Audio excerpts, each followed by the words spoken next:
I was in the middle of preparing to attend the funeral of my beloved mother-in-law who had just passed away. Then all of a sudden, my phone rings. "Don't you dare come to the funeral. Go back to your parents' house in the countryside right away." What? Confused but obedient, I immediately headed home to the rural Midwest where I was from. Later, I found out from my husband about the existence of his estranged, despicable sister, Jessica. "So Mom's dead, huh? How much of the inheritance do I get?" The audacity of her trying to profit from my mother-in-law's inheritance. Unforgivable. I decided then and there to protect my mother-in-law's honor and fight against this vile sister-in-law. In the end, after a fierce war of words, my sister-in-law ended up in a dark, cold cell. My name is Kristen, a typical housewife. I'm married to Charles, a company employee, and we lead a blissfully happy life together. I've heard that many women struggle with their relationships with their husband's family after marriage, especially between a daughter-in-law and her mother-in-law, where there are often rumors of covert and brutal conflicts. I, too, had such a gloomy perception. However, fortunately, I've been able to lead a worry-free marital life in that regard. Yes, I had a great relationship with my husband's mother, Charlotte. For instance, "Kristen, what do you think of this cardigan? I knitted it thinking it might suit you." "For me? Thank you. It's adorable, and your knitting is really impressive." "I'm glad you like it. The wind is getting chilly, so be careful not to catch a cold." "Absolutely. Hey, if it's all right with you, could you teach me how to knit sometime?" It was just like that. Charlotte's smile was always filled with warmth and kindness. I owed her so much. She had even helped us financially at times. I loved my gentle mother-in-law and considered her like a second mother. But then, "Kristen, Mom passed away in the hospital." I received the news of Charlotte's death just the other day. I was shocked by her passing, and for a while I could hardly eat anything. But I guess that's reality, and I have to accept it. Come to think of it, Charlotte had been diagnosed with terminal cancer a few years ago and had been undergoing chemotherapy treatment ever since. It must have been a really tough fight. Whenever I visited her, Charlotte always greeted me with a smile. Surely she was doing her best not to worry us. I couldn't stand around just crying for her. I decided to send her off with a smile. With that in mind, I was getting ready to attend my mother-in-law's funeral, which was to be held at my husband's family home. Then, all of a sudden, my cell phone, sitting on the table, started ringing. Curiously, I checked my phone and saw my husband's family's number displayed on the screen. My husband had gone ahead to prepare for the ceremony. Maybe he'd forgotten something. I casually picked up the phone and put it to my ear. However, "Kristen! Don't come to the funeral. Go back to your parents' house in the countryside right away." My husband's frantic voice echoed from the phone. "Wait, what? You want me to go back to my parents' house? Why are you in such a panic?" "Sorry, we had a bit of a problem at the venue. I'll explain everything once we meet up." Naturally, I was confused by my husband's words. What on earth was he talking about when he said problem? And I'd never seen him so flustered before. "All right, calm down. For now, I'll do as you said and head to my parents' house." "Take a cab. I'll be right there. Bye." With that, he hung up. Truth be told, my mind was filled with question marks. But if Charles said so, there must have been a good reason. So I changed my plans to go from my husband's family home to my parents' house under a significant pressure. "Kristen, what's going on? Today's Charlotte's funeral, isn't it?" "Well, come in first. We'll talk inside." When I explained the situation, they were just as puzzled as I was a moment ago. However, without my husband's arrival, there was no way to elaborate. We nervously waited for my husband to arrive. About an hour later, my husband burst into the house. "Kristen, are you okay?" "I'm fine, but what happened to your hand?" Looking, I saw that my husband's hand was wrapped in a bandage. My husband touched his injured hand, making a terribly difficult expression. Next, he started to explain what happened at his parents' house and the whole circumstances surrounding it. Apparently, my husband has a sister 3 years older than him named Jessica. But this Jessica was a very undutiful daughter, causing troubles for the family from a young age. It turns out she's had more run-ins with the police than one could count. His mother Charlotte never gave up on such a daughter and always kept apologizing to people around them.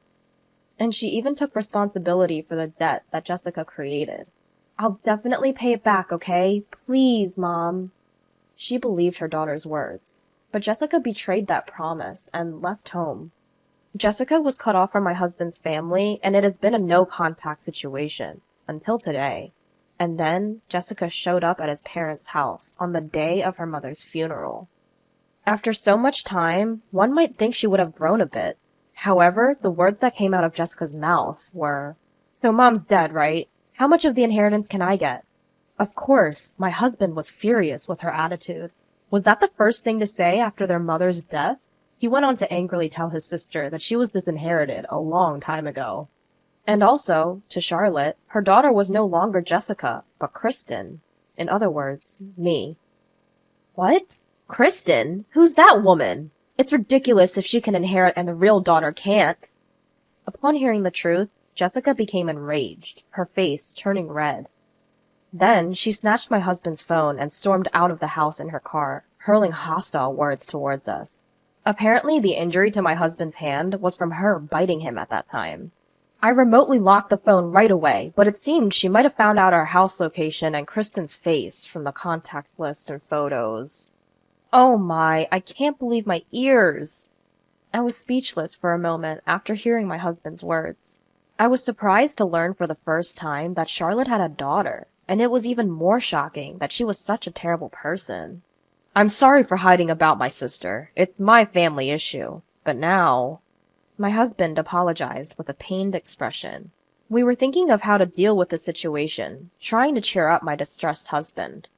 Well, we should probably stay away from our city home for a while, just in case, he said. Is our rural home address safe? Yes, I didn't store that information on my phone. So for precautionary reasons, we decided to stay at our rural home. And then, as the new day dawned, the sun rose and the chirping of the birds filled the air. I'm off to work. If anything comes up, give me a ring on my spare phone. Okay, have a good day. I watched my husband drive off to work, a smile on my face. But inside, I was a whirlwind of anxiety. What if my sister-in-law showed up? What if she attacked me? These worries tormented me constantly. Whenever I closed my eyes, I saw Jessica's raging face at my husband's family home. But to my surprise, life at our rural home was peaceful. Day after day passed without incident, and time flowed tranquilly. The anxieties and tension that had bothered me were gradually subsiding, now barely a flicker. If only this issue with my sister-in-law could simply disappear. I started to think optimistically. That's when the situation changed. Excuse me, is the couple Charles and Kristen at home? That day, a police officer from the local precinct came to our house. What's this about? I hesitantly asked, filled with a dreadful premonition, and it turned out to be spot on. Apparently, our city home had been burglarized. The police had just received a call from the scene. I contacted my husband to tell him what happened, and we rushed back to our home together.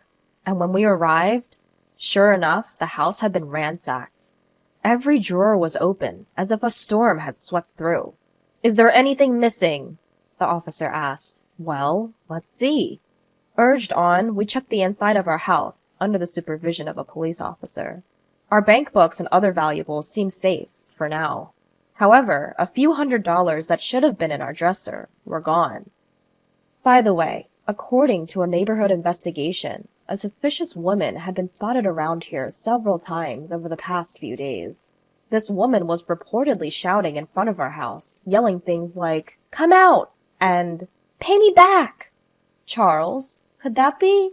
I'm pretty sure. I'd bet 90% sure that it's Jessica. My husband nodded while looking at me. We explained the recent issue with my sister-in-law to the police. The matter of the disrupted funeral, the stolen smartphone, and my husband's injured hand? The police responded rather smoothly. It was probably because we had previously reported the smartphone incident to them. Afterward, we had to give a more detailed account at the police station and didn't get back to our rural home until it started to get dark. The burglar was caught soon afterward. As expected, the culprit was Jessica, my sister-in-law. According to the police, she was audacious enough to stay in a hotel near the crime scene after the burglary. She was supposedly taken into custody while nonchalantly receiving a massage from room service. Of course, she paid for all of this with the money she stole from our house. Even though she admitted to the crime, she was denying the burglary. Although I didn't understand the details, it seemed that when the crime involved family, things weren't so straightforward. Anyway, we were called back to the police station again. Guided by the officer in charge, we were led into the room, and there sat a brunette woman, sulking in her chair. Suddenly, she blurted out indignantly, "Charles, how could you do something like this to your own family? It's unbelievable." Jessica showed no remorse at all. In fact, she didn't even seem to think she had done anything wrong. She probably acted like this during the police interrogation too. According to her, she didn't enter the house with the intent to burglarize it. She claimed she had come to discuss inheritance matters, but since we were always away, she had no choice but to break the window and enter. Even the money she stole was only necessary for her to stay in a nearby location, so she said. In other words, it was all our fault. What a short-sighted and selfish way of thinking. To think that such a dangerous person harbored resentment against me. If I had bumped into her while I was alone, who knows what could have happened. The thought alone made me shudder. Meanwhile, my husband Charles and my sister-in-law were engaged in a heated argument. "You've got some nerve showing up after all these years and pretending to be a part of the family. Give me back my phone, will ya?" Fine. I'll give it back.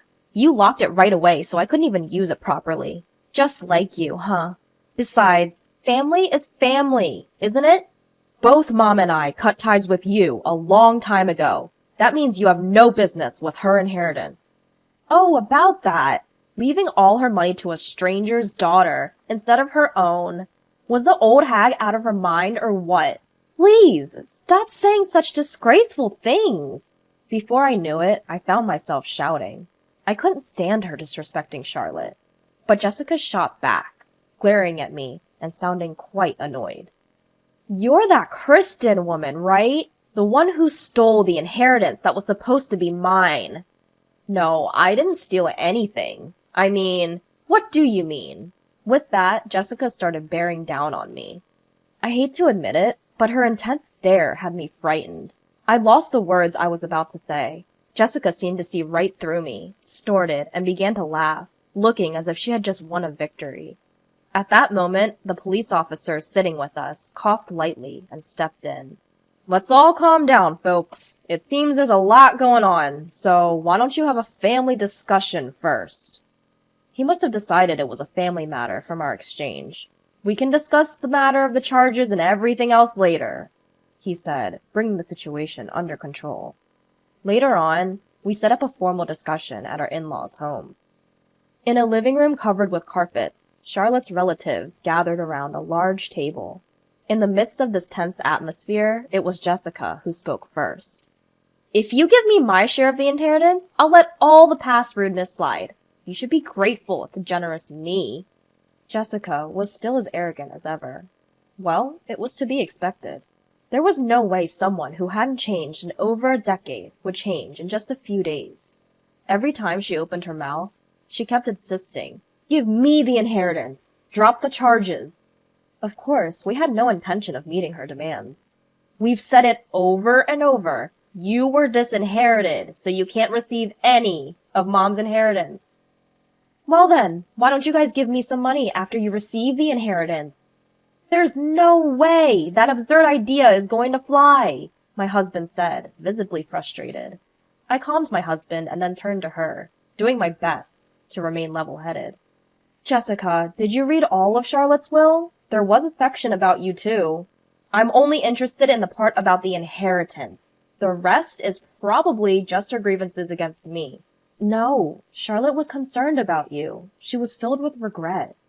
"Well then, she should have given me the inheritance, even more so."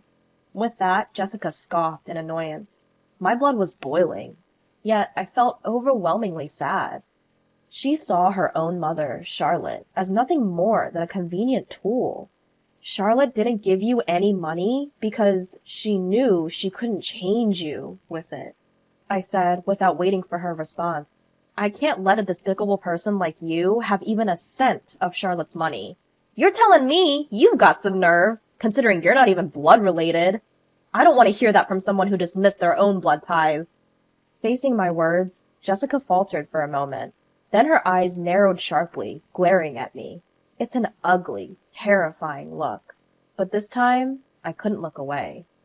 There's nothing more to discuss. Please, leave now, I said, locking eyes with the intimidating Jessica.